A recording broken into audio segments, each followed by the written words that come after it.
It is a cold case that after 50 years still haunts Italy today. An epic travesty of justice shrouded in mystery and deception.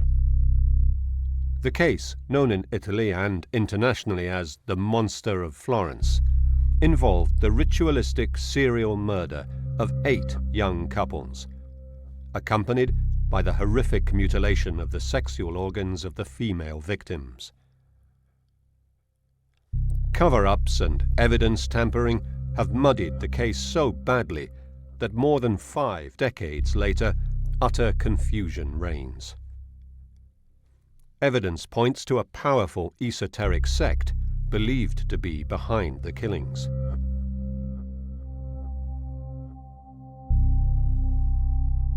Magistrates, police officers, secret services, the Freemasonry, the highest circles of Florentine society, and 2 high-level magistrates participated or covered for the culprits. 3 major investigative leads have failed to close the case once and for all. First, a farm laborer, a postman, and a quarry worker, dubbed the Picnicking Friends, are convicted as the killers, revealing a terrifying subculture of Satanism and sexual perversion in the beautiful Chianti countryside. Then, this chilling phone call opens a whole new lead.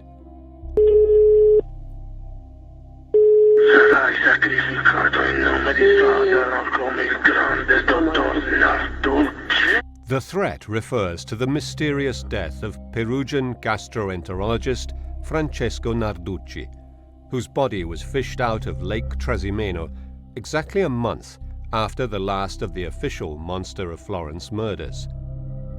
An autopsy, carried out 16 years later, reveals an astounding tale of murder, a body swap, and a cover-up that also involves Perugia's Freemasonry.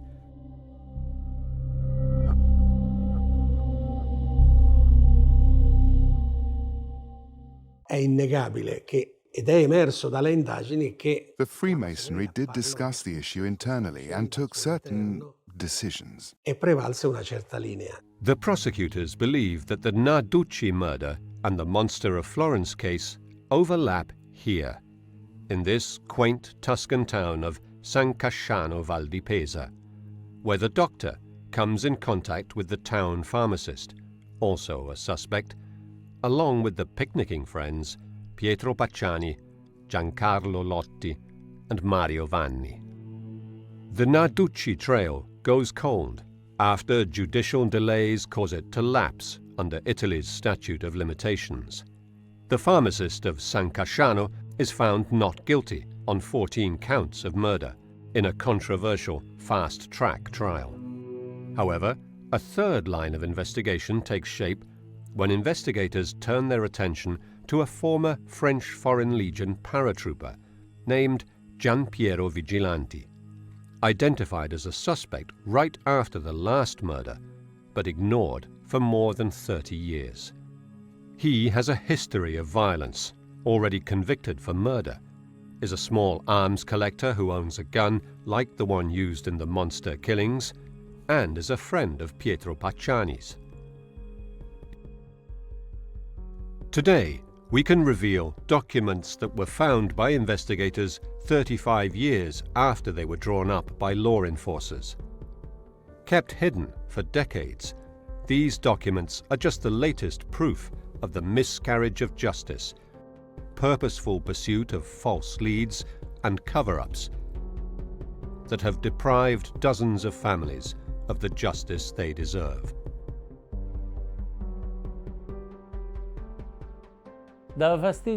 This investigation troubled someone in the upper levels of the criminal organization, because there is no doubt that there was an upper level.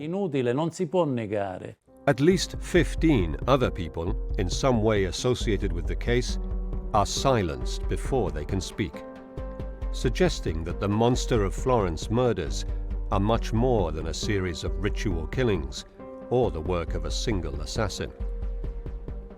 Luciano Malatesta's sister was a witness to the satanic orgies and shared the terrible secret with her brother before she too was killed. Allora, mia sorella mi ha detto questa vicenda qui. My sister told me this. She told me straight up that in this whole story that involved our uncle and aunt, that also was connected to the monster of Florence, to the murders, was made possible with the involvement of a magistrate in Florence. And she also mentioned his name. She mentioned several names, but the name of this magistrate was Prosecutor Vigna. E ne ha fatto il giudice del giudice Vigna. For 40 years, the instigators of these horrific crimes and their friends in high places have been protected by a code of guilty silence.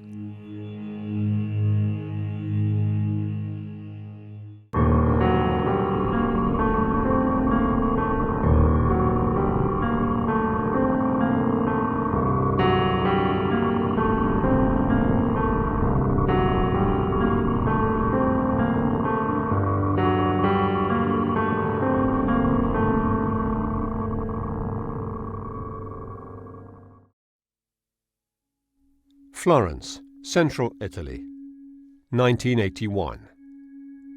Young couples still find moments of intimacy on the back seat of their cars in the shady and cool hills around the city. But for some of these couples, the country roads and paths will become a place of terror and death in the hands of a band of hired assassins. But the network of clients that commissioned and paid for the murders and protected the material killers has been kept secret. Today, for the first time, photographs and documents never seen before shed new light on the shocking truth.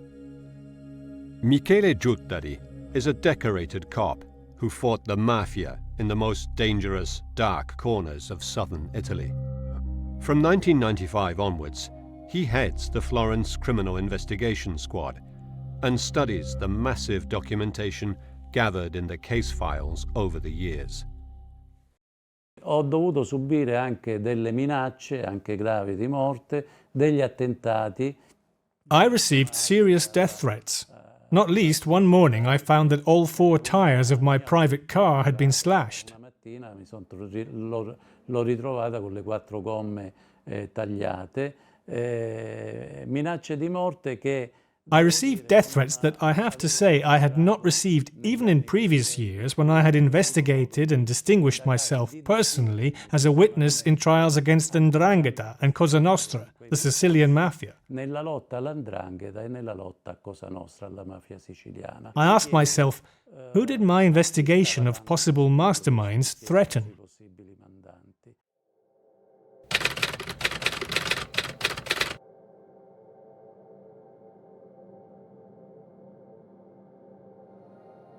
The sky is pitch black as there is a new moon on the night of the 6th of June 1981. This country road, close to the famous Anastasia disco at Mosciano di Scandicci, is the place where Giovanni Foggi and Carmela Denuccio meet a horrific end. Their bodies are found the next day by the police, riddled with a hail of .22 caliber bullets, whose cartridges have an H etched on their casing bottoms. Carmela's vagina has been cut out and taken away. The murder hits the headlines. Investigators find a peeping Tom who knows a bit too much about what happened and arrest him. But his wife gets an anonymous phone call and is told that he'll soon be freed. Sure enough, 4 months later, while the peeping Tom is still in jail, Stefano Balbi and Susanna Cambi are murdered at Travelli di Calenzano on October the 22nd, 1981. Susanna's genitals are mutilated and taken away from the crime scene. The killer leaves a size 44 boot print. The peeping Tom is released from prison. It's another new moon. June the 19th, 1982. The monster makes his first mistake. Paolo Mainardi and Antonella Migliorini are making out in the back of their car along the road to the village of Baccaiano, south of San Casciano. They have just finished, and he has moved to the driver's seat when he sees something that scares him. He puts the car in reverse, but drives into a ditch on the other side of the road.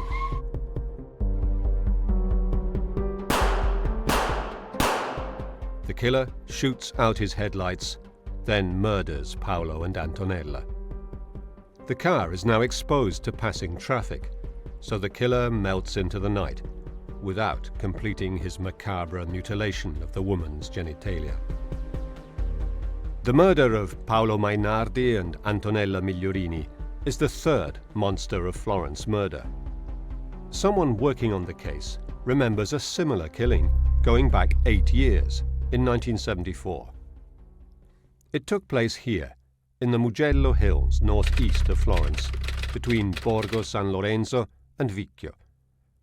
The couple are killed in his Fiat 127. He is shot with 5 .22 caliber bullets, and she is finished off, stabbed with a screwdriver and ice pick. Her sexual organs are not cut out, but a vine branch is inserted into her vagina. Her lower abdomen and left breast are stabbed no less than 90 times. A local farmer finds the bodies. Investigators think there may have been more than one attacker. Now, an anonymous letter, one of dozens that will condition the work of detectives, suggests the investigators look at another case, a crime of passion going back to 1968. Miraculously, what was left of the rounds of ammunition used in the murder are found clipped to the case file. Experts say the bullets match the monster's weapon. Someone wants detectives to link the 1968 crime of passion to the Monster of Florence serial murders. Normally, the rounds should have been destroyed, as the case is closed. The man convicted for the 1968 murder of his wife and her lover, Sardinian Stefano Mele, is already in jail. A Sardinian shepherd named Francesco Vinci and his brother Salvatore were also implicated in the 1968 murder, so investigators now assume the gun is theirs. Francesco Vinci is arrested on the assumption that he owns the weapon used in those murders, which investigators think is the same gun the monster used. It is the beginning of what comes to be known as the Sardinian thread, focusing on a gang of Sardinians also involved in kidnapping for ransom. However, Francesco Vinci will soon be released, as the monster strikes again on the 9th of September 1983, while Vinci is sitting in jail.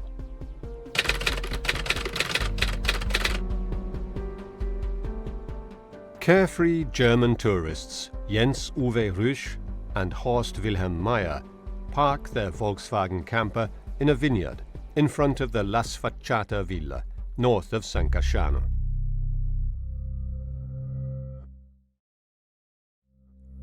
Their bodies are found the following evening by a fellow German, Rolf Reinecker, who had told them the night before not to park their van there near the villa, infamous for its wild parties.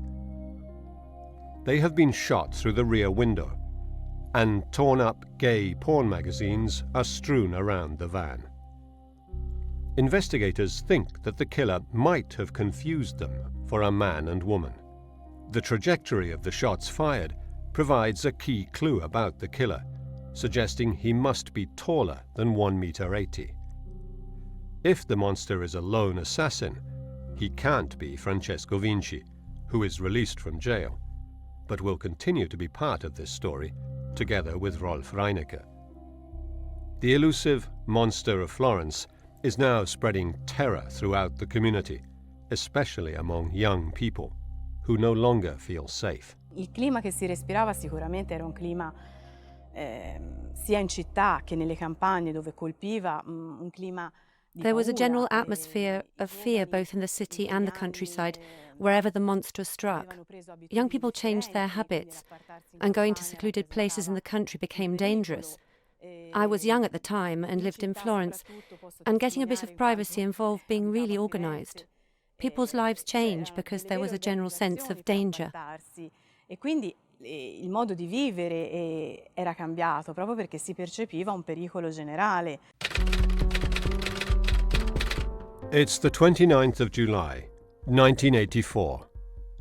Claudio Stefanacci and Pia Rontini are massacred in this clearing near Vicchio in the Mugello Hills. They are shot with the usual .22 caliber rounds, but she manages to get away. She runs a few meters before being shot again, and then mutilated. Her left breast is sliced off, along with her vagina, and taken away. A new clue comes to light. She works at the Vicchio train station bar, where, according to the bar owner, a man with a large ring on his finger had watched her and her boyfriend. The last murder opens a painful and complex chapter in the Monster of Florence case.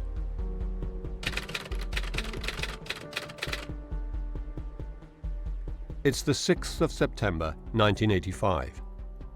French couple Nadine Moriot and Jean-Michel Cravechvili have set up their tent in the Scopeti clearing, north of San Casciano. They arrived in Italy on the 4th, and on the 6th are seen at the local country fair at Cerbaia, near to San Casciano. They are attacked while they are making love, the coroner will establish. She is shot dead immediately, but Jean-Michel is an athlete and gets out of the tent despite being wounded and runs a few meters barefoot, but is shot again, and then caught by the killer and stabbed to death. For the first time, the killer hides the body, but there are no signs that he dragged it. He then returns and mutilates Nadine just outside the tent, taking breast and vagina away and then hiding her back in the tent. The bodies are found on the 9th of September by mushroom hunters. The many mistakes made by forensic experts will haunt the case for years to come. 2 bullet heads are left behind, one in the pillow and one in the duvet, only to be discovered more than 30 years later. The woman's body is moved before the forensic squad arrives, and the police miss a blood-stained paper tissue and surgical gloves found later, creating friction among police and prosecutors. The time and even the day of death are questioned. The crime scene is irrecoverably contaminated and the investigation compromised. These are the 16 murders officially attributed to the Monster of Florence, but many other people associated with the case are also murdered. For the first time, Luciano Malatesta speaks on camera. Today he restores frescoes, but he is haunted by what he heard and saw when he lived in the monster's killing fields. He has paid an incredibly high personal price. 4 members of his family died, and his sister, Milva Malatesta, revealed the identity of one of the members of a satanic sect to him, and was about to go public when she was killed. Milva died a terrible death, poor girl. There's no death penalty for the mistakes you make. I can't bear to remember. The kid, too. All these young people died violent deaths. Someone has to get the truth out. But I can say that a powerful machine for mystification and manipulation has been set in motion.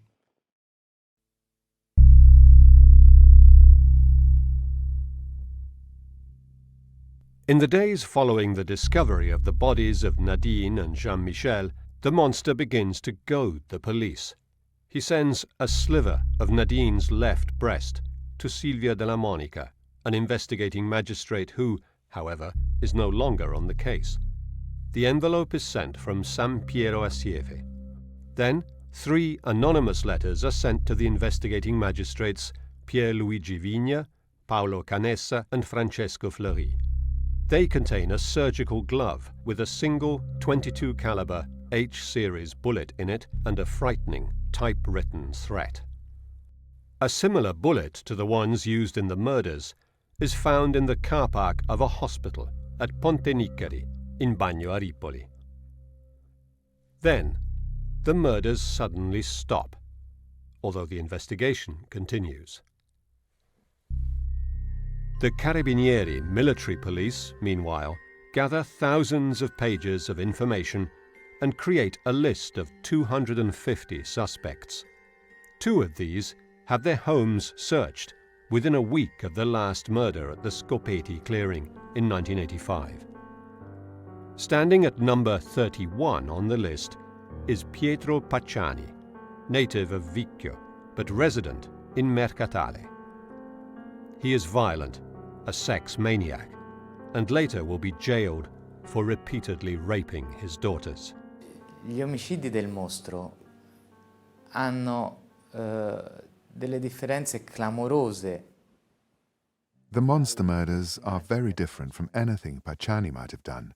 Se noi andiamo ad analizzare come il mostro... If we analyze how the monster treated the victims, we see that he was completely detached. There was neither mental nor physical contact with them. Cioè non c'era un'attività né mentale né fisica a livello sessuale nei confronti delle vittime. Pacciani invece era... Pacciani was called Vampa or Flushface because he would get all red. He was a sex maniac. He would have touched, he would have raped, he would have taken advantage of the situation, even if he went on to murder. Avrebbe toccato, avrebbe approfittato della situazione, magari prima di uccidere. 38th on the list of suspects is another native of Vicchio, now resident in Prato, Giampiero Vigilanti, a multi-murderer.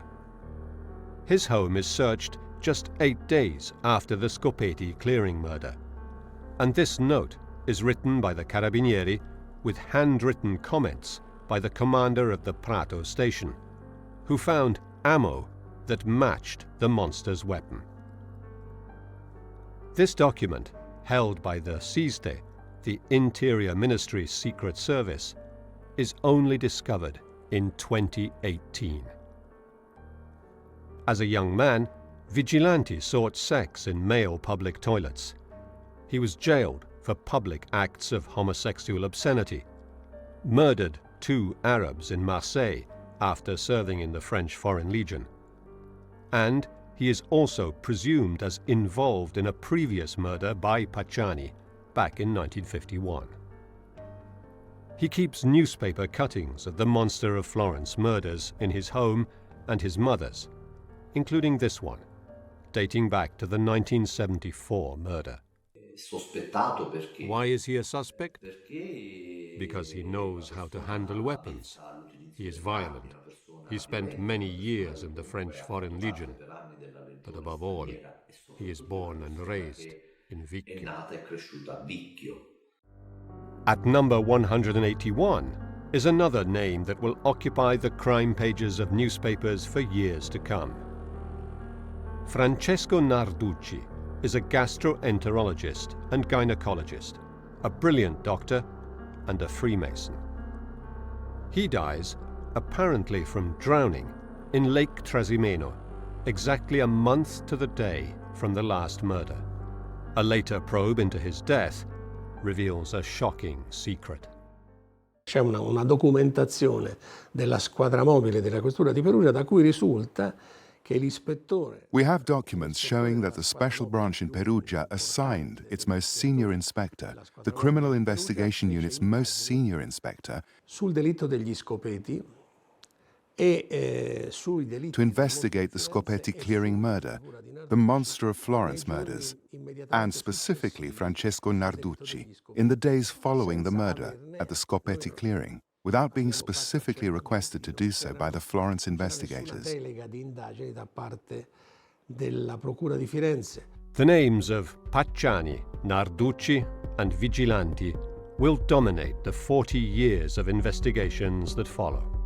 But without a smoking gun, none of the leads ever brings the case to a close. August 1989. The investigators received the results of an FBI analysis of forensic evidence sent to them by the Italian Interior Ministry, who had requested the Americans' help. The FBI uses the most sophisticated technologies to study serial murders, adopting computer analysis to find common threads between murder cases and to better understand the minds, motives, and methods of killers. They say that the monster of Florence is an Italian male, likely native to the area as he is comfortable on and around the crime scenes, and acts alone. He may have military experience, shows signs of sadism, and hates women. He suffers from sexual dysfunction and never rapes the woman, rather eliminates the male member of the couple to avoid interference in his macabre rites. Nell'89, 88-89 avevano dato il loro responso, questi esperti dell'FBI, dicendo sì, può essere... In 1988 to 89, the FBI experts gave their response, saying it could be a solitary serial killer who lived in the area. The lone assassin was a hypothesis that many in Italy followed, but they correctly noted that their analysis was just partial, and in their explanation, very properly, they said, "We express this judgment based on our experience gained on cases in the United States, but our analysis could change if we were to become aware of other facts." And so they were inviting Italy to keep them informed of any new developments. Se dovessimo venire a conoscenza di altri fatti, quindi invitava l'Italia a dare altre ulteriori novità. The FBI profilers described the weapons, the knife and the gun, as ritual tools, conserved religiously, just like the body parts kept as fetishes. They believe he revels in his fame, clipping and conserving newspaper articles that describe his crimes, and taking perverse pleasure in goading and challenging investigators. The investigation ignores a number of details reported by the FBI that will later become useful. 7 years after the last double murder, Pietro Pacciani is in jail for having raped his daughters. Another anonymous letter claiming he is the monster reopens the case in 1992, and his house is searched again. Miraculously, an intact .22 caliber round of ammunition is found in a vine trellis in his garden. Pacciani is eventually charged with murder in a high-profile, televised trial that stirred a massive media frenzy. Serena Scherri was a young journalist at the time and followed in the footsteps of her journalist father in telling the story of the monster of Florence. They covered the trial together. Quando c'era appunto il processo, la mattina presto, già in corte d'assise... During the trial in the Florence law courts, people pushed and shoved to get to see the so-called monster. All the people who spoke at the trial described the squalid reality, although the trial did have its light moments, because some of the witnesses were quite funny. Although obviously some of the testimony was terrible and sad, such as when the daughters of Pacciani took the stand. It was a very sad moment. We all felt really sorry for them. Molto crude, molto tristi. Quando vennero sentite le figlie di Pacciani è stato un momento molto toccante dove queste figlie, insomma, facevano realmente pena. The evidence brought against Pacciani includes anonymous letters, the unspent bullet, the Skizzenbrunnen sketchbook that might have belonged to the young Germans, a camping soapbox, violent pornography, and satanic images. Pacciani's lawyers are Rosario Bevacqua and Pietro Fioravanti. Alessio Fioravanti, the son of Pacciani's lawyer, is a teenager at the time. Mi ricordo soprattutto un piccolo evento carino e no, si può dire, perché... I remember a small and funny, or maybe not, event. As soon as I arrived at his home, he asked me if I wanted some biscuits, I said no because I was scared. But actually, Pacciani was a special person for my father.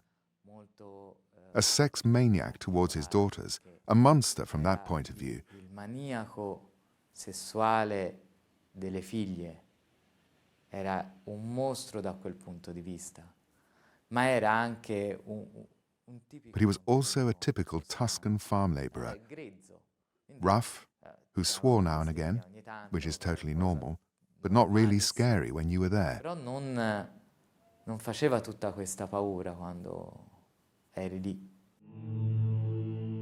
The Fioravanti law officers are swamped with anonymous letters. Diciamo che proprio in quel periodo era un continuo tra lettere anonime, tra... Let's say that at that time we constantly received anonymous letters, threats from people who said they were the monster or who knew who the monster was, people who were trying to help in their opinion, and events that directly involved my dad.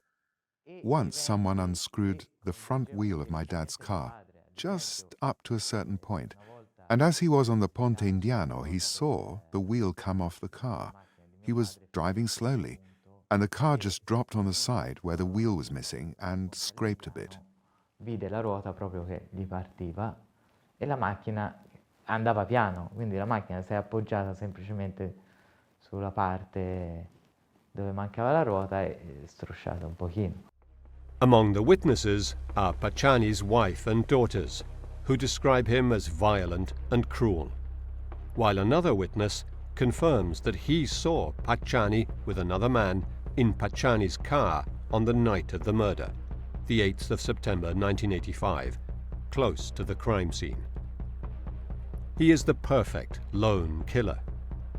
His defense counsel try to prove that the bullet, which he denies belongs to him, does not necessarily link him to the murders. It is too new. Later, the Satanic paintings deposited as evidence against him are discovered to be the work of a Chilean refugee artist. Pacciani says that he had found the watercolor pad and the soap box, possibly belonging to the German victims, in a rubbish tip. He claims he is innocent and being framed, a scapegoat. Nel momento in cui Pacciani disse... So when Pacciani said something, if he ever did, what I remember is that he simply pronounced one sentence. Why are you investigating me instead of the famous doctor? My father fought to the end and never gave up trying to prove Pacciani was innocent. He saw something in Pacciani that wasn't the monster. Ha visto in Pacciani qualcosa che non era il mostro. It's the 1st of November 1994, 9 years after the last murder attributed to the monster of Florence. Pietro Pacciani is handed a life sentence for 7 out of the 8 crimes. Pacciani Pietro colpevole dei delitti a lui ascritti, come in imputazione, e lo condanna alla pena dell'ergastolo con isolamento diurno per la durata di anni 3. The new head of the Florence Crime Investigation Unit, Michele Giuttari, convinced that there is a wider conspiracy, asks for more forensic tests of evidence that had been overlooked and takes a fresh, more clinical look at the documentation. Mi appare quanto mai strano che di un... It is very strange that the case files of a trial, the 1968 trial, that had already been held and had already produced a sentence, so a closed case, that the files still contain bullets used in the crime, when the law says that the bullets used in a crime should be kept in the specifically designated evidence storeroom and not in a case file folder. And furthermore, that when a case is closed and a man sentenced, the law says that the bullets should be destroyed, together with the weapon. So I found this extremely odd, and maybe this is the first great anomaly of this case. Di questa vicenda. The original ballistics report from 1968 describes a swelling at the base of the cartridge shells and the almost total absence of the extractor marks, 2 signs of an old and worn-out percussion chamber. The bullets clipped to the case file did not show either of these signs of wear and tear, but that goes overlooked in later reports. In all these cartridges found at crime scenes, as well as in the case file, extractor marks are clearly visible, and no swelling at the base of the cartridges is mentioned. Either the false cartridges found in the folder were planted evidence, Michele Giuttari thinks, or there may be two weapons. According to Giuttari, there is no certainty that the rounds were fired by the same weapon, nor that they came from the same pack. La serie H non era una The serie H series wasn't a brand that belonged to a unique batch of ammo. caratterizzava una ben determinata partita di proiettile. At that time, all 22 rounds had an H etched on the base of the cartridge in honor of Henry Winchester. Sigla H, in onore a Henry Winchester. Come pure It was also said later that the rounds all came from the same pack. corrispondente al vero, che facevano parte tutte dello stesso pacco di 50 cartucce.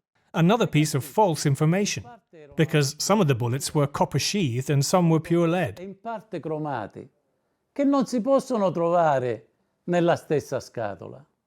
If there is no certainty with regards to the rounds used, then a key piece of evidence against Pacciani, the .22 caliber bullet found in his garden, loses significance. Michele Giuttari thinks that he had accomplices. He follows the money, which the farm laborer from Mercatale had too much of.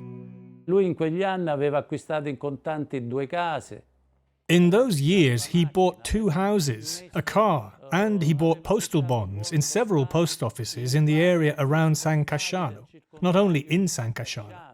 Sometimes on the same day and even shortly before and after a murder. In 2-3 casi, poco prima di un delitto e poco dopo il delitto. Despite the huge amount of paperwork, not all the documentation is delivered to Michele Giuttari. The SISDE, the Interior Ministry Secret Service, opens a case file and begins investigating. But this document remains secret.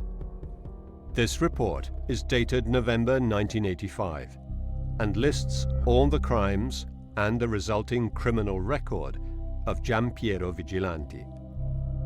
Michele Giuttari knows nothing about this note, one of hundreds like it, and continues to search for Pacciani's accomplices.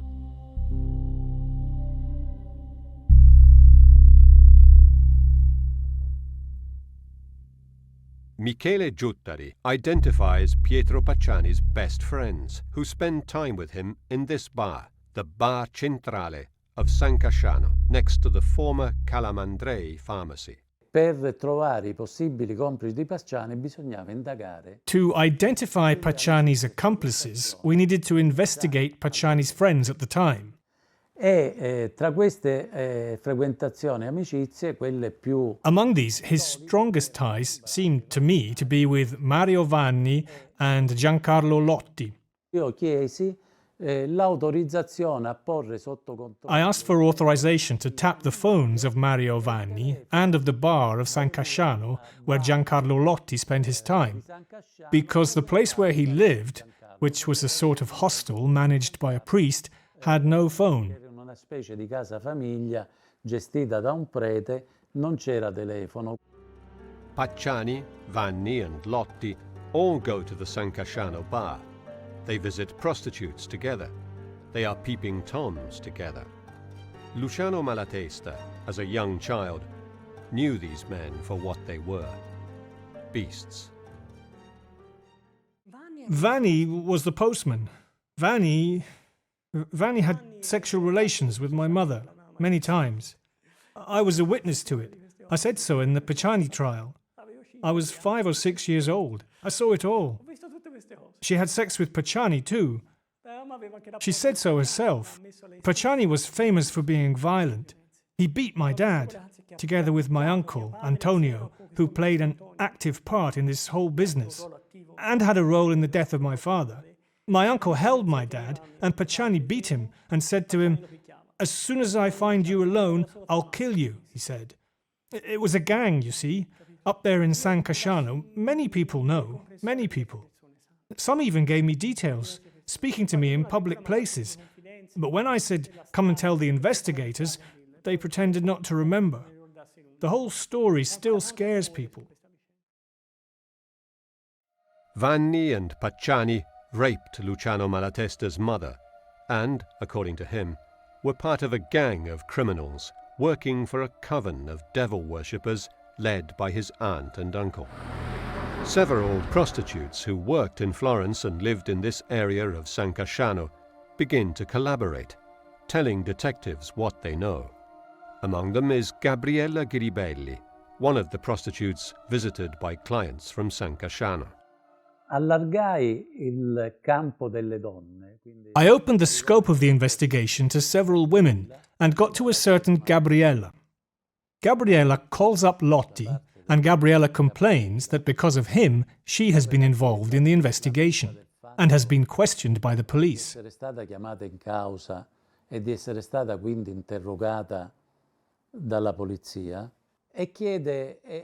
Lotti asks her a lot of questions and wants to know, what did the police ask?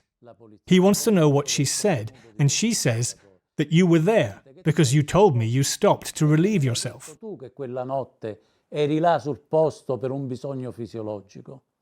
While Commissioner Giuttari pushes forward on the investigation, the Italian justice system delivers a shock verdict. The judge in the Pacciani appeals trial refuses to hear the new witnesses, and on the 13th of February 1996 declares Pacciani innocent. La Corte d'Assise d'Appello di Firenze, sezione seconda, assolve Pacciani da tutte le imputazioni per le quali ha riportato... No, signori!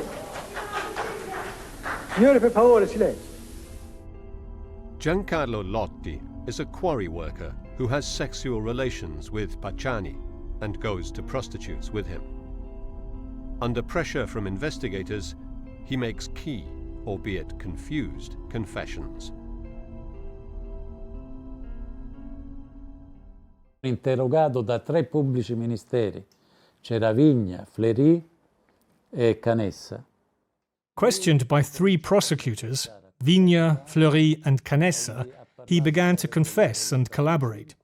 He spoke of the 1982 murder and then of the 1984 murder in Vicchio, stating that he was the one who identified the couple to Vanni. Fornisce tutta una serie di dettagli per noi importanti. He provided a number of details that were important to us, such as the fact that the 1983 murder of the 2 young Germans, he said, was to get Francesco Vinci out of jail. Because, since it was believed that the killer acted alone, whoever was in jail for the crimes was immediately freed. Giancarlo Lotti confesses to killing the 2 Germans himself, blackmailed by Pacciani because he's had sex with him. Lotti, however, makes many mistakes that lead to criticism of the investigation. Francesco Cappelletti is co-author of a book on the Scopeti clearing murder. The prosecutor asks him, where were the 2 German men? In the back of the van? Lotti says, no, in the part of the van where the wheel is. But in the back or in the driving seat? Asked the prosecutor. In the driving seat. In the back of the van or in the front of the van? In the front of the van. When we all know that the 2 young Germans were murdered in the back of the van. It's an important detail, significant for someone who took part in a murder. You can't forget or get this kind of detail wrong. However, Lotti provides other unknown details, such as how they washed the knife in the Sieve River after the 1984 murder. His description of the last murder does, however, contain contradictions. Lotti confesses that he was the lookout on the 8th of September, the controversial date of the murder established by the investigators, while Mario Vanni cut into the tent and Pietro Pacciani shot through the front of the tent. I ask myself, why does this person tell such lies? Is there ever a declaration by Lotti in the 30-odd depositions he made, there are about 30, in which he says something that is not already known? because the media always covered this case in detail, so the papers spoke of it. And I noticed, I may be wrong, but I don't think so, that not a single detail that Giancarlo Lotti describes has not been covered by the papers. Parla del delitto dell'82 dove aveva fatto lui il palo e indica dove, sul posto dove si era messo. He describes the 1982 murder, where he says he was the lookout. He showed us where he stood and what the others did. And then for the 1985 murder, he provides us with a completely new detail that no one had ever mentioned before, describing the cutting of the tent from the bottom up. For us, this was the most important detail to show that he was a reliable and credible witness. Più importante e sicuro della credibilità e affidabilità di Lotti. None of the killers was fast enough or agile enough to stop the fugitive Frenchman, although Lotti says that he was just 4 meters from where he was struck down. The investigators think there may have been a 4th man, the famous doctor, more athletic than the others, the one for whom the killers left the fetishes on the side of the road, the famous doctor that many witnesses speak about, including Pacciani, who said in his first trial, "Why don't you investigate the famous doctor?" Ci sono state altre persone che hanno parlato di questo dottore che aveva avuto rapporti con l'ambiente di San There are many people who mention this doctor who was seen round San Casciano. Some of these people identify the doctor as Francesco Narduchi. Michele Giuttari listens to Giancarlo Lotti and the telephone intercepts for hours and hours. And Lotti's story is confirmed by other witnesses. The picture that emerges from all the testimony is an entirely new scenario of satanic rites and orgies that take place in the villas surrounding San Casciano, such as La Sfacciata, or the decrepit farmhouse belonging to a new protagonist of this story, Salvatore Indovino, known as the Sorcerer of San Casciano. Now the investigators can connect the black masses to the murders and believe the fetishes were used for magic rites. In 1981, the young Luciano Malatesta comes to live in the house next door to the crumbling farmhouse where Salvatore Indovino lives with his companion Filippa Nicoletti. He finds out what goes on inside the house from his sister, Milva Malatesta, who becomes a member of the coven with her husband, Vincenzo Limongi. Io dell'Indovino ho avuto un timore sempre. I was scared of Indovino from the outset. He gave you a feeling of fear. He was scary. I knew he had been in jail, 5 years in jail. That's what Milva's first husband, Vincenzo Limongi, told me. He'd been in jail too and made friends with Indovino. He wore dark glasses and looked like a violent character. His house was a mess, and when you went there was a staircase, and on the right was the kitchen, and on the left a room that was closed, okay? It was all dirty, all messy, you see? Once, by mistake, I tried to go into the room on the left, and Filippa caught my hand and said, "You must never go in there." Questa qui è della stanza a sinistra e subito mi prese la Filippa. No, qua non ci deve andare, mi disse. According to Luciano Malatesta, the black masses were held elsewhere, places where his sister Milva met Florentine high society, powerful people who owned villas surrounding San Casciano, who were untouchable. She told him that among those present was the future anti-mafia commissioner, Pierluigi Vigna. Ma c'erano delle persone importanti di Firenze. There were important people of Florence there. Vigna, Calamandrei, my uncle and aunt. E delle persone importanti di Firenze. Dice che praticamente si mettevano un cappuccio nero.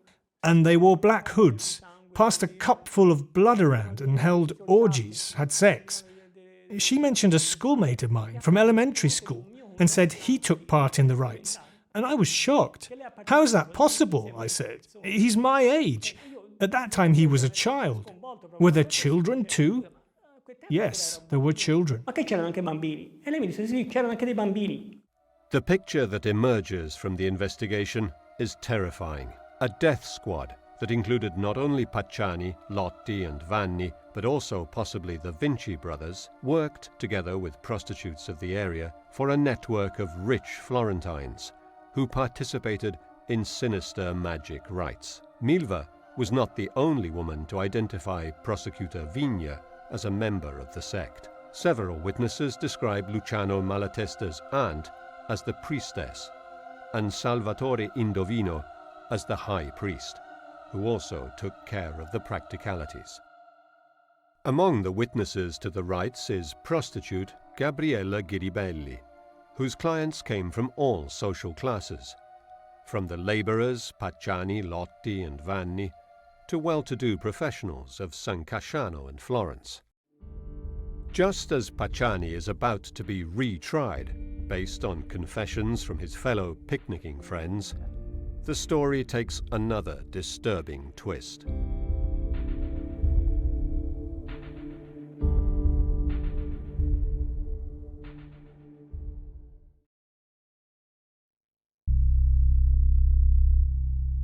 It's 1998, 13 years after the last double murder. Pietro Pacciani dies, in mysterious circumstances, on the eve of going back on trial. Terrified he would be silenced, he stayed locked up in his home. But death found him anyway. Alessio Fioravanti often discussed his death with his father, Pietro, who was Pacciani's defense lawyer. Riguardo alla morte di Pacciani, With regards to the death of Pacciani, my father always said that he had been murdered. perché anche dalle prime modalità di ritrovamento, Not only because of the way the body was found, halfway between the bedroom and the kitchen, with his trousers pulled down, and then they found this drug that was dangerous for someone with his heart condition. che andava in contrasto con la sua malattia al cuore. Poi le analisi sono state fatte. And was an autopsy carried out or not? When my father asked for the forensic report, he never received it. Di Pacciani non l'ha mai ricevuta. According to forensic experts, hypostatic pools showed Pacciani's body had been moved. The carabinieri found a strange piece of fabric soaked in bleach, attached to his shirt by 3 safety pins and covering his genitals, like an apron. A strange sequence of deaths, connected in some way with the monster of Florence murders, dogs the investigation. Florentine prostitutes who took part in the orgies turn up dead. Francesco Vinci, the Sardinian connected to the Satanic sects, who was arrested in 1982 as the monster of Florence and then released, is found, hog-tied and burned, in the boot of his car.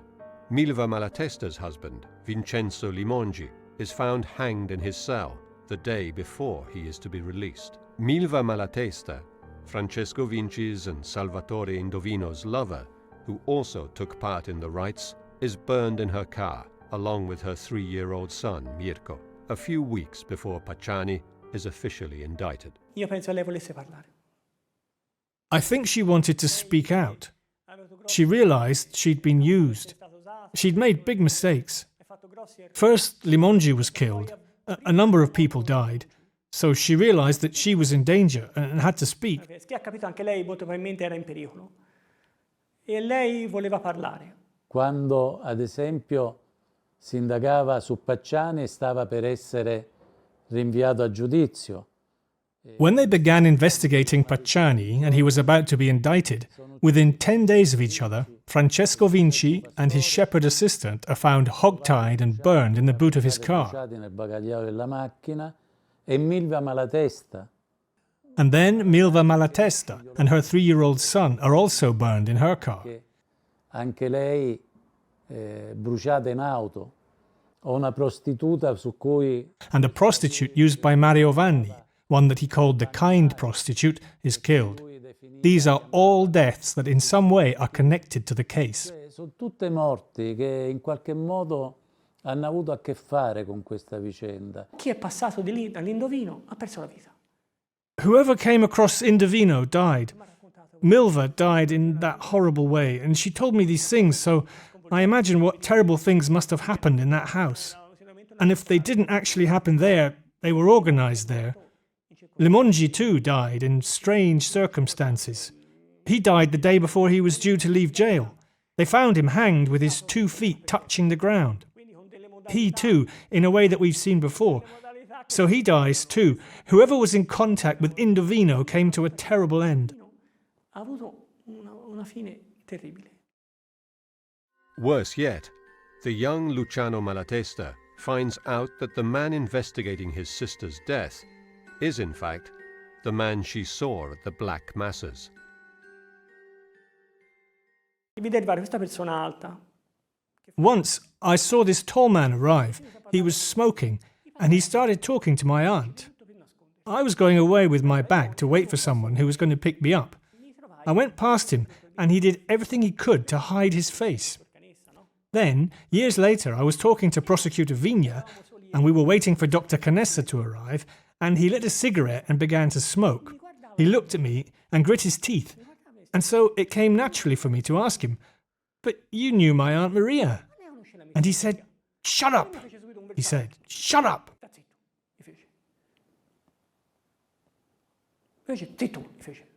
Many potential witnesses die, and Pietro Fioravanti makes a list of them. There were prostitutes, a friend of Vanni's, Vinci, Pacciani. But despite this, prosecutor Paolo Canessa and detective Michele Giuttari managed to get the picnicking friends' guilty verdict confirmed by the Supreme Court in 2001, 16 years after the last double murder. Still, the collateral deaths and the series of anonymous letters suggest that the conspiracy is far wider than just the 3 middle-aged men. Dopo questa condanna, I complici di Pacciani, i cosiddetti compagni di merenda. After the sentencing of Pacciani's accomplices, the so-called picnicking friends, a sentence that was confirmed in just 3 years after the first guilty verdict, giving the case not only validity on the ground, but also all the way up the judicial chain, now we were able to concentrate our investigation on the instigators, as requested by the Florence prosecutor's office. However, this phase was marked by the strangest events. Si sono verificati episodi quanto mai anomali. Now, Giuttari and Canessa can investigate the minds behind the murders, and the second phase of the Monster of Florence investigation begins. In 2001, this threatening phone call is recorded by a beautician from Foligno, near Perugia. Her son was the target of a Satanist sect operating in the area. Sarai sacrificato in nome di Satana come il grande dottor Narduchi. Sì. Come tutti gli amici di Pacciani, traditori di Satana. For the first time, Pacciani and Narduchi are mentioned in the same criminal scenario, the caller claiming both were murdered by a satanic sect. The death of the young doctor, Francesco Narducci, goes back to October 1985. Handsome, a member of Perugia's high society, and popular with his patients, Narducci dies in strange circumstances exactly a month after the last Monster of Florence murder. Francesco Narducci was already the subject of gossip in the 1980s, but the creepy call triggers a new investigation, which is handed to Perugia prosecutor Giuliano Mignini. The case will leave indelible marks on his professional and personal life. Queste telefonate fanno riferimento. These telephone calls refer to the Monster of Florence murders. This woman was insulted. "We will have you end up like Pacciani." Then the name Pacciani, joined by the doctor in the lake Trasimeno, who is later called the great Dr. Narducci. These telephone calls were recorded by a beautician of Foligno, who recorded them on tapes. And since they refer to Narducci and the murder of this doctor, I opened a murder investigation. Just as the Perugia investigation is getting underway, Michele Giuttari searches the home of the San Casciano pharmacist, Francesco Calamandrei, after a declaration by his wife, Mariella Ciulli, who had accused him in 1988 of being the Monster of Florence and keeping the fetishes in their freezer. The police don't find the fetishes, but what they do find in the raid is disturbing all the same. Ma Francesco Calamandrei ci risultava Francesco Calamandrei came out of the previous investigation of the Monster of Florence. Avevamo valutato, indagando sui possibili mandanti anche, we had hypothesized during our investigation into the instigators that the murders had some esoteric meaning that lay behind the removal of the intimate parts of the female victims. All'asportazione di queste parti intime delle vittime femminili. And we found that there was, in fact, a certain sense of perversion in the documents, magazines and other material we found in the home of the pharmacist. Anche nella documentazione, nei documenti, in libri, in riviste che avevamo avuto modo di acquisire nella perquisizione al farmacista. Paolo Canessa and Michele Giuttari now believe that there was a group of rich and powerful individuals living around San Casciano who held black masses and orgies, sometimes with children present. Once in a while, someone paid the group of killers to murder the couples in order to obtain the fetish body parts from the murdered women. This had happened before. Un caso che si era verificato. There was a case in the 1980s, between 1982 and 1984, in the United States, known as the case of the Chicago Rippers. Che in Italia era sconosciuto, dove in quegli anni alcune donne erano state sequestrate singolarmente.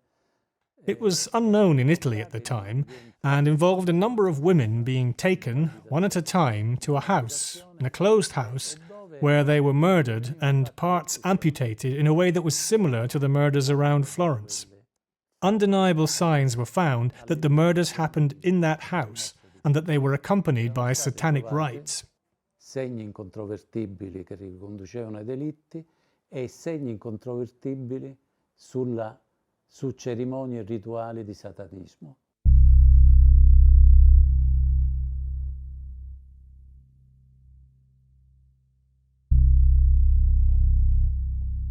Lake Trasimeno, Umbria. Dozens of photographs taken on the 13th of October 1985 by a photographer from the paper La Nazione and never seen all in sequence before, prove fundamental in the investigation into the death of Francesco Narduchi and take the prosecutors 16 years back in time to the day a body was found in the lake. L'8 ottobre 1985 lui va al lavoro come al solito, una giornata che sembra normale. It is the 8th of October 1985. He goes to work as usual, and the day seems normal. But the doctor receives a telephone call and he goes down to Lake Trasimeno, where his family had a villa. He takes a boat that he kept at the jetty at San Feliciano and heads towards Polvese Island, and then disappears. San Feliciano si dirige verso l'isola Polvese e lì scompare. The body found in the lake is identified as Francesco Narduchi, a Perugian doctor whom many suspected of being linked to the Monster of Florence killings. Viene recuperato alle 7:20 del mattino. A body is recovered at 7:20 in the morning on Sunday the 13th of October, and it is recognized as Narduchi's. Riconosciuto, presentato e riconosciuto come quello del Narduchi. Questo cadavere viene portato This body is brought to the jetty at Sant'Arcangelo and partially undressed. It is not taken to the morgue. There is no autopsy, no examination. Non viene portato all'obitorio, non viene fatta l'autopsia, non vengono fatti gli esami correlati, non viene chiamato il medico legale. The coroner is not called. Rather, a young and inexperienced woman doctor is called, who declares that the cause of death was drowning, following a probable but not certain fainting fit.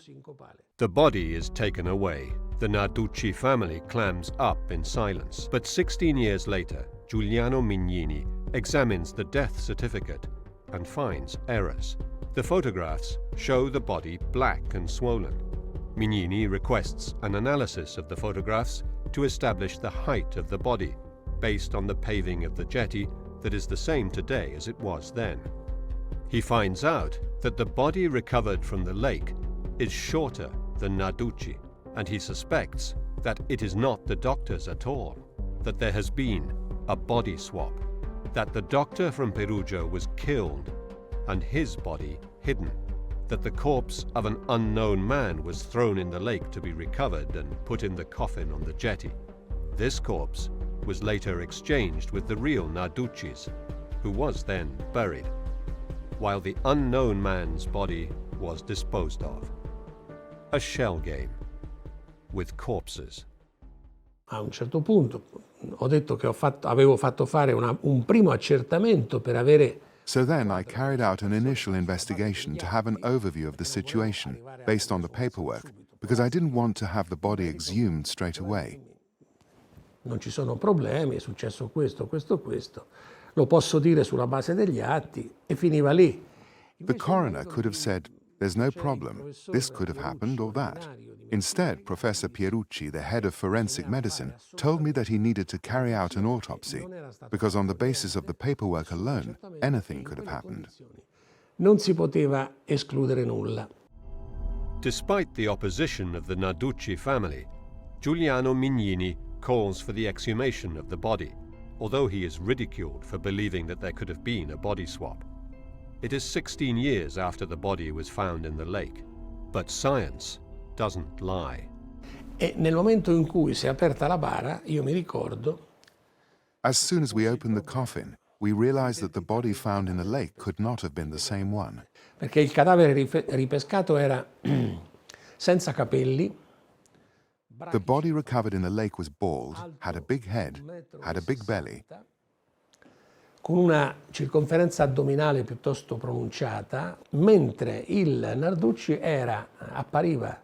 While Narducci had all his hair, a narrow skull, a 48 small-sized trousers that were big enough to allow for the presence of a sort of apron. Pantalone 48 small, perché portava, che era talmente larga per lui da consentire la presenza di una specie di grembiule. Francesco Narducci was throttled to death, and the body found in the lake passed off as his, although it was another, unknown man. The coroner, Pierucci, has no doubt. Le conclusioni sono molto chiare. The conclusions are extremely clear.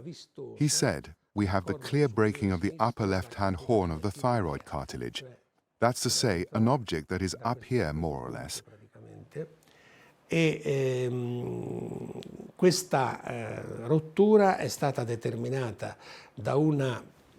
And he said that this breakage was due to pressure exerted over 1 centimeter, 2 centimeters, locally exerted and growing in power. Crescente, intenzionale, perché se è crescente deve essere intenzionale. That was intentional, because if the pressure increased, it was intentional. So the victim was murdered by throttling, and that's what Narducci died of. Omicidiaria da parte di terzi con strozzamento, e il Narducci è morto per questo. Like Pacciani, Narducci has a piece of cloth covering his lower abdomen. The meaning of the strange apron has never been completely clarified, but Mignini commissioned research that determined it was linked to Freemasonry. Questo telo esprimeva una ritualità massonica arcaicizzante. The apron was part of an archaic Masonic rite, inspired by Egyptian symbology. Come se questa persona fosse stata degradata. And was punitive, as though that person had been degraded in a ritual context, according to our expert. In un contesto rituale. A quel punto, una volta che è emerso tutto questo, io non potevo pensare. So once all this had come out, I couldn't believe that all the authorities present were unaware of the travesty that was going on, so I indicted them for a number of felonies. Non fossero consapevoli di questa messa in scena, e quindi li ho incriminati per tutta una serie di reati. Investigating the death of Francesco Narducci, detectives discover he was often at San Casciano. His father-in-law owned a cake factory at Sambuca Val di Pesa, where the whole Malatesta family worked before moving to San Casciano. When he was a child, Luciano often spent time with his aunt Maria Mugnaini, who, it has been said, was the center of the coven. Un giorno stavamo per partire per andare a Firenze. Okay? One day, we were going to Florence. We were in the car, and we'd just got in when a car drew up behind us. And she saw this car that drew up behind, and when she saw it, she smiled. "Look who's here," she said, and got out of the car. And Narduchi got out, who was very young, and they kissed and embraced tenderly. They were very tender. I thought to myself, what, she has a young lover? C'era molto affetto, c'era molta convivialità. Il mio ricordo fu, ma che c'ha un amante giovane? Poi lei, quando salì in macchina, mi disse. And then, when she got back in the car, she knew that I wanted to study medicine, that I loved medicine. He's a doctor. He's a very good doctor. She was enthusiastic. That's what I remember, the young lover. Però, ecco, il mio ricordo è questo, l'amante giovane. Narduchi was recognized by many witnesses involved in this case of the monster of Florence. According to them, he was a good friend of Francesco Calamandrei. They went to the same prostitutes, who recognized him through many verifiable details. One of the prostitutes present at the orgies recognized a chain he wore. His mysterious death is an important clue, but there is still no smoking gun. Although the murders stop when he dies, Narduchi is never accused of anything. The pharmacist of San Casciano continues to deny having met him, despite the accusations of his wife, Mariella Ciulli. La moglie di Francesco Calamandrei dice dalla primavera del 1900. Calamandrei's wife speaks in the spring of 1988, so not exactly during the period of the murders that were in 1968, 1974, and between 1981 and 1985. So there had been no murders for 3 years, and she accuses her husband of being the monster of Florence. The big problem with these declarations is that there are reports about this woman's health, in which we read, in several reports mention paranoid schizophrenia, chronic psychosis that began in adolescence, or even depressive schizophrenic psychosis with fragmentary and incoherent thought processes, characterized by clear psychotic pathology. So someone whose declarations should be taken with more than a pinch of salt. Andrei con I piedi di piombo ad ascoltare quelle che sono le sue dichiarazioni. In 2008, Francesco Calamandrei is found not guilty after being allowed a fast-track trial, despite being accused of 14 homicides. He continues to deny knowing Francesco Narduchi. Whatever he did, nothing links him to the murders, the court finds. His use of prostitutes and his friendship with Salvatore Indovino are confirmed. Surprisingly, the two prosecutors, Paolo Canessa and Alessandro Crini, don't file an appeal. Giuliano Mignini continues to investigate the link between the death of Narduchi and the Freemasons, and the conspiracy seems to reach the highest levels, but it will never lead to a trial. È innegabile che, ed è emerso dalle indagini che... The investigations show, and it is undeniable, that the Freemasonry did discuss this case internally, and a certain line of action was decided on. They discussed it, also because the victim was a Freemason. His father was a Freemason. His father-in-law was one. The father-in-law of his brother was one too. His possible contacts in Florence were also, mostly. Contatti lo erano anche loro, quelli di Firenze, in gran parte. When Mignini presents his case before the courts in 2007, a triangle of death begins to emerge that extends from Perugia to San Casciano and Vicchio, with Florence in the middle.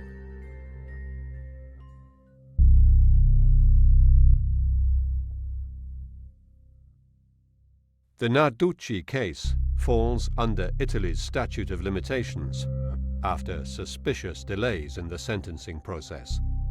But the claim that Narduchi was indeed murdered and his body swapped with another is accepted. Una partecipazione diretta del Narduchi ai fatti fiorentini. We can't have any absolute proof that Narduchi was part of the Florentine case because evidence should have been collected while Narduchi was alive at the time. Quando Narduchi era in vita all'epoca, Narducci è morto. Narduchi is dead. But why was he murdered? Why was his murder covered with another murder? Ecco, su questo The only steps forward that we could take would be to discover who had any interest in falsifying his death. che era possibile fare sarebbe stato quello di individuare chi ha voluto favorire questa falsità di morte. The case is now at a dead end. Again. 22 years have gone by since Nadine Moriot and Jean-Michel Kareshvili were murdered. The anti-monster squad is closed down, but Giuliano Mignini lobbies to have the Serial Crime Investigation Group created in 2004. Working from this building known as Il Magnifico, Giutteri and his team ask for more forensic tests, in particular on the items found by a passerby closest to the Scopeti clearing a few days after the murder. In un faldone del pubblico ministero, My men find, in one of the Florence prosecutor's files, a plastic bag containing a blood-soaked handkerchief and a couple of surgical gloves. intriso di sangue, e un paio di guanti da chirurgo. Scrivo tutto l'esito di questo rinvenimento e devo dire che questo mio atto I inform the authorities, and I have to say that this irritates the Florentine prosecutor, who doesn't appreciate my interest and says, "This has nothing to do with the case. It could be a false lead. Anyway, what do you want to do? Investigate me?" ma poi che fai? Vuoi indagare su di me? Giutteri requests a DNA analysis, a test that was not available in 1985, but never receives the results. Only years later, with a completely new investigative lead and a new prosecutor, is it revealed that the blood belongs to the victims, a detail that raises even more questions, because their blood groups, A and O, are different from the one originally reported to have been found on the handkerchief, which was blood group B. Then, the unthinkable happens. Alerted by his boss that he has been ordered not to investigate certain important people, Michele Giutteri tells Giuliano Mignini, who indicts the head prosecutor of Florence for interfering with the course of justice. All hell breaks loose between the two jurisdictions. The prosecutor's office of Florence now accuses Mignini and Giutteri of abuse of office, and all the case files related to the murder of Francesco Narduchi are confiscated. The case is blocked for 7 years due to this conflict between prosecutors. None of the Florentine prosecutors accepted our invitation to be interviewed. Il PM di Perugia, Mignini, ed io nel mio ufficio. The Perugia prosecutor Mignini and I, in my office, are searched by the Florence prosecutor's office under the suspicion of abuse of power. Con ipotesi di abuso d'ufficio per alcune intercettazioni che avevamo eseguito e che stavamo eseguendo. Due to certain telephone intercepts that we were carrying out on behalf of the Perugia judges. And on that occasion, all the documentation regarding the death of Francesco Narduchi was confiscated. Che riguardava la morte di Francesco Narduchi. Although the case files are returned after appeal to a higher level, the case is stopped in its tracks. Mignini, Giutteri and the Florence chief prosecutor are all found not guilty of misconduct 7 years later. It is the end of the Narduchi Calamandrei investigative lead, and the end of the search for the instigating masterminds behind the Monster of Florence murders. While the investigators are infighting, Mignini and Giutteri find out that someone else is interfering with the investigation, trying to reignite interest in the disproved Sardinian lead that was abandoned in 1989. Il primo più grande depistaggio, da quello che ho potuto capire già. The first and biggest deviation of the investigation came, as I began to understand from reading the documents, when in 1982 the so-called Sardinian investigative thread originated, when it was believed that the bullets used in the 1968 murder were fired by the same gun as in the Florentine double murders. Una identità di proiettili dei duplici utilizzati nei duplici delitti fiorentini con quelli utilizzati nel delitto del 68. Mario Spezzi was a veteran Monster of Florence chronicler who worked as a journalist at La Nazione. Angered by the police search of the home of his friend Francesco Calamandrei, he sets out, with famous American crime writer Doug Preston, to prove that the son of one of the Sardinians investigated in the 1980s was in fact the monster. His devious plan to plant evidence to prove his theory is foiled, however, when his phone is tapped by the investigators, and he is arrested and accused of interfering with the course of justice and defamation. Preston leaves the country in a hurry. La pista sarda è una strada che The Sardinian lead is an investigative thread that died out for everyone, but not for Mario Spezzi. Mario Spezzi wrote and was accused and condemned for interfering with the course of justice because either he was convinced of his theory or he was involved. The leads all dry up. Michele Giuttari, forced into resigning, writes a last report on the G-Day's investigations. Rimane un cold case italiano. Questo, diciamo, personalmente mi ha sempre affascinato e mi ha spinto anche a me. It remains an Italian cold case. This has always fascinated me personally and led me to continue the work that my dad did, because I'm curious about this unsolved case that still generates great interest in the Italian public. It's no surprise that there are blogs, Facebook pages and research groups on the case. People like to know the truth. Le persone amano sapere la verità. In 2015, prosecutor Paolo Canessa opens the case again, this time based on new clues that cast suspicion on Giampiero Vigilanti, who has just reported the theft of his weapons and the ring of the French Foreign Legion paratroopers, two potentially important pieces of evidence.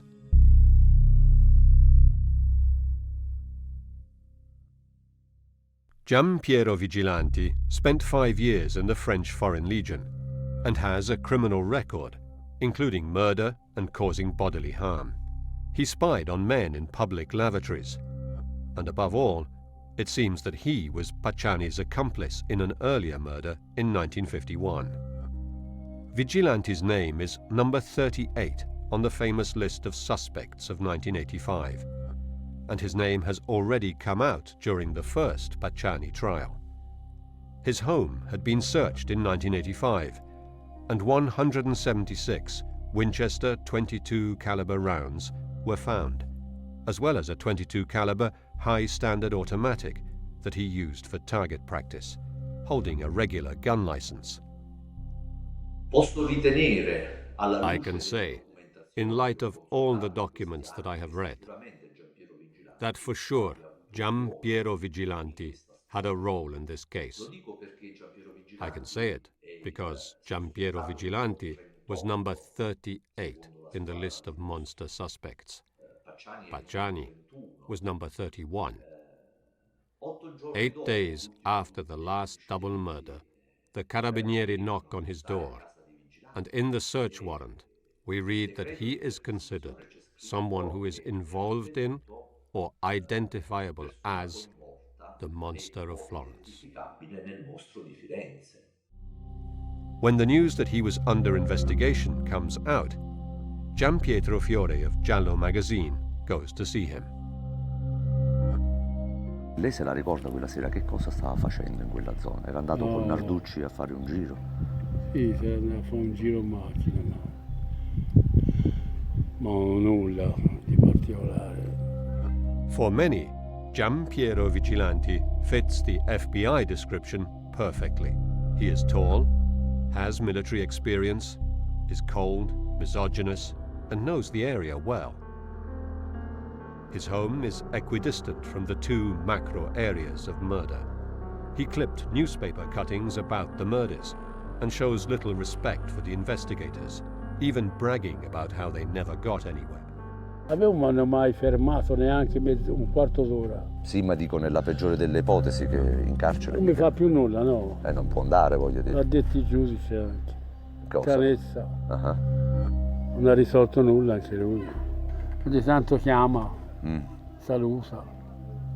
E venivano a prendermi, lui mi telefonava il giorno prima se io potevo andare giù. E io andavo la mattina all'8, venivano a prendermi e mi riportavano la sera verso le 5. Despite all these clues, he also had a car that was similar to one seen close to the crime scene of October 1981, the ammunition boxes and the gun collection, and his criminal record for murder.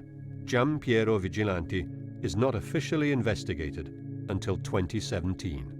In 2019, after the new prosecutor, the same prosecutor who confiscated Giuttari and Mignini's documents in 2007, called for the shelving of the investigation, this photograph was leaked. It is a print in the mud of a size 44 boot, with a tread similar to the one on French army boots. The document, dating back to 1985 and found only in 2018 in the Secret Service files, is also revealed. When Vigilanti's home is searched, he has a newspaper cutting of the 1974 murder, and then cuttings of all the others. This alone allows us to think that Vigilanti had a specific interest in the case. Maybe he is a great fan of crime stories and a fan of serial killers, but in 1974 he couldn't possibly know that the murders would have led to so much bloodletting. In 2018, there is an incredible discovery that further highlights the ineptitude of the investigators. 2 bullet heads fired by the monster are discovered in the pillow and the sleeping bag of the French couple, 34 years later, during a review of evidence requested by a new lawyer representing the victims' families. They are subjected to DNA testing, but nothing is found. The letters sent to the investigators in 1985 are also tested for DNA, and a trace belonging to an unknown male with an A rhesus-positive blood group is found. The blood-soaked tissue and surgical gloves are tested, and the DNA of the victims emerges. But they are blood groups A and O, but there is no longer any reference to the blood group B that was found in the first tests in 1985. If the first test was not wrong, there must be a third DNA trace. But there is more. Experts determined that the main piece of evidence against Pietro Pacciani, the unspent round found in his garden, was a planted fake. The scratches on the cartridge were fabricated artificially, and the bullet never went near a percussion chamber. Who wanted Pacciani framed as a lone killer? Certainly, there must be a mole in the justice system. It is an unending mess, and new names keep popping up.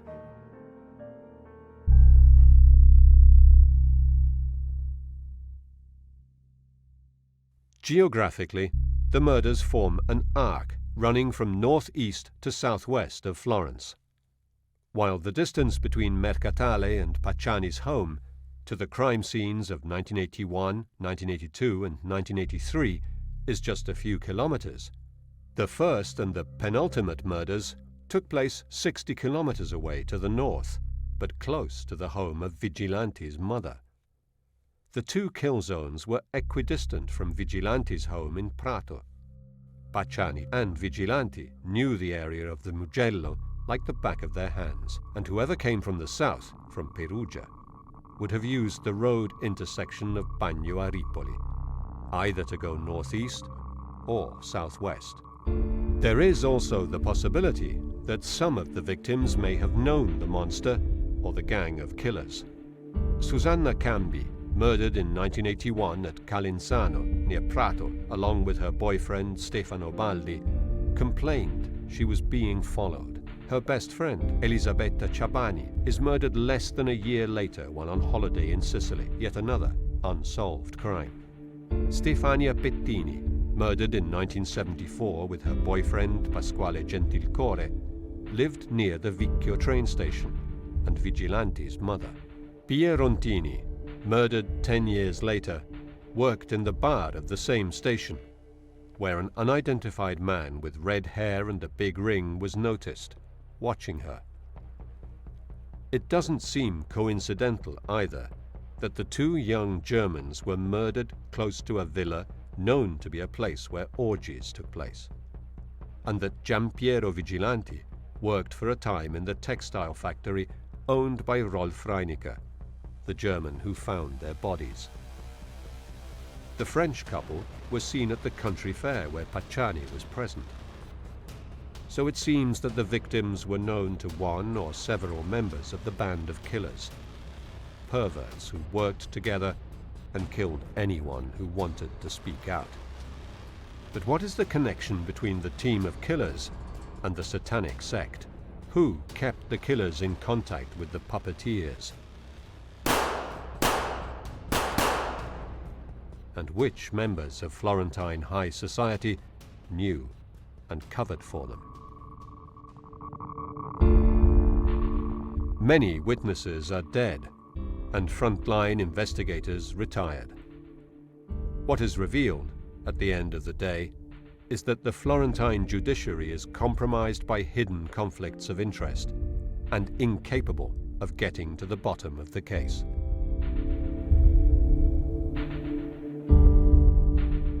L'ultima minaccia addirittura era giunta a casa mia. The last death threat came to my home. An anonymous letter written on a computer containing a single line in capital letters. Every day that goes by, I get closer to you. E quindi è qualcosa che magari un investigatore, un poliziotto. This is something that an investigator who sent to jail the heads of Cosa Nostra, dangerous members of the 'Ndrangheta condemned for kidnapping people, would expect from them. Si sarebbe aspettato da loro.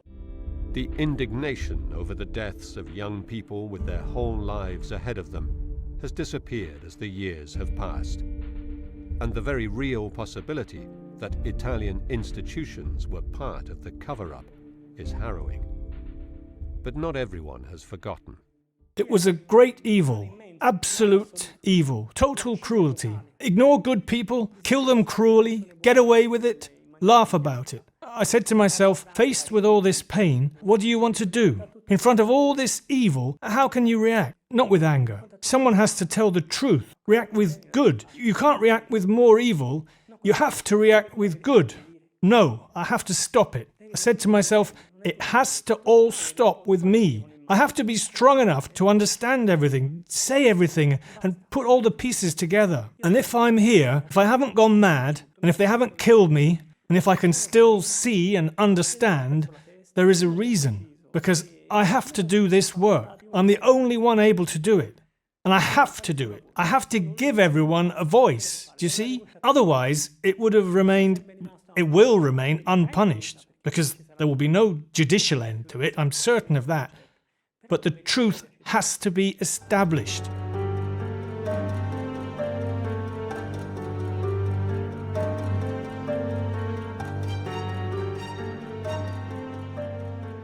The city of Florence seemingly cannot face the ghosts of its past with a clean conscience. To shed light on the dark secret it has hidden for more than 40 years.